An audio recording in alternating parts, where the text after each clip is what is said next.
Sarah and Mark worked in the marketing department of a mid-sized tech company.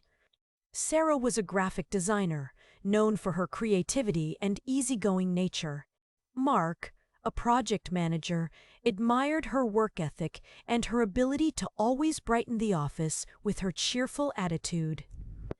They often collaborated on projects, spending hours brainstorming and refining ideas. Over time, Mark started developing feelings for Sarah. He enjoyed their conversations, her infectious laugh, and her insightful perspectives. He found himself looking forward to their meetings and making excuses to stop by her desk. He began to subtly flirt, complimenting her outfits and offering to help with tasks outside of work. Sarah enjoyed the attention, mistaking it as friendly camaraderie. Sarah, however, was married to David, a software engineer. She loved David deeply, but she sometimes felt that their relationship had become routine. She cherished her friendship with Mark, finding his enthusiasm a refreshing contrast to David's more reserved personality. One Friday evening, after a particularly successful campaign launch, Mark invited Sarah out for drinks to celebrate. Sarah hesitated, but eventually agreed, seeing it as a harmless way to unwind after a stressful week. They went to a local bar, laughed over stories, and bonded over shared interests. As the evening progressed, Mark misread Sarah's friendliness as reciprocation. He leaned in and confessed his feelings for her, expressing how much he enjoyed spending time with her and how he saw a real connection between them. Sarah was taken aback. She didn't know how to respond. In a moment of panic and with genuine regret, she softly said, "Mark, I'm married."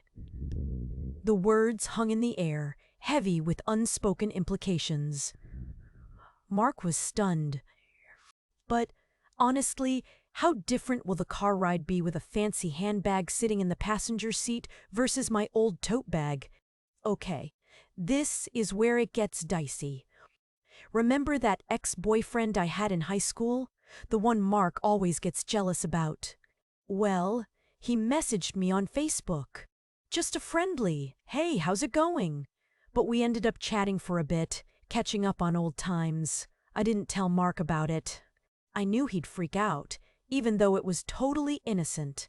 But there's always that lingering what if, isn't there? And finally, the fifth line I crossed. This one's the biggest. Mark's been working crazy hours lately, really stressed out. So, I decided to plan a surprise romantic getaway for us. If I did, it would destroy him. Their marriage would probably be over, and our family would be caught in the middle. But if I didn't tell him, I'd be complicit in her deception. It didn't seem fair for Mark to live a lie. Ultimately, I decided to give Sarah a chance to tell Mark herself. I told her she had 1 week, and if she didn't, I would. The week passed slowly. Sarah was a nervous wreck, constantly on edge. At the end of the week, she still had not told Mark, and I was forced to tell him.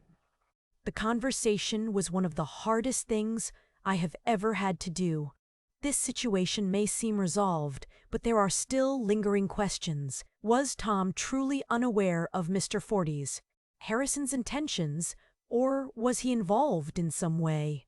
What was the extent of their relationship? These questions remain unanswered, casting a shadow over the entire ordeal. If you want to see more stories like this, don't forget to like, share, and subscribe to our channel. Thanks for watching.